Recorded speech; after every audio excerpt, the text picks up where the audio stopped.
في ناس كتير مفكرة إن زراعة الشعر هو الحل المثالي، فهل ده دايما صح؟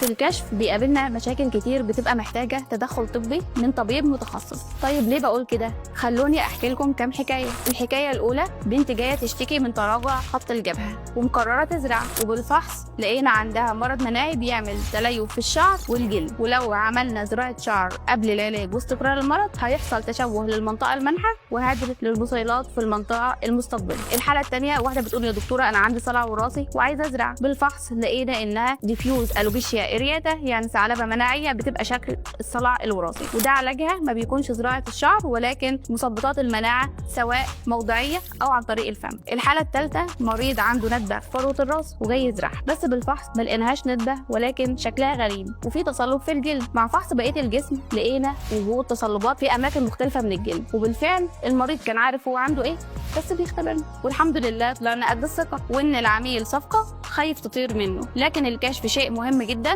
وبروشتة بسيطة بتحمينا من إجراء عملية قد تكون سبب للتشوه مش الشفاء. معاكم الدكتورة نادية حمد سلطان، أخصائية الجلدية والتجميل وزراعة الشعر الطبيعي من مركزكم DHC Hair Experts. تاريخ مشرف من النتائج المميزة في زراعة الشعر مع نخبة من أمهر الأطباء.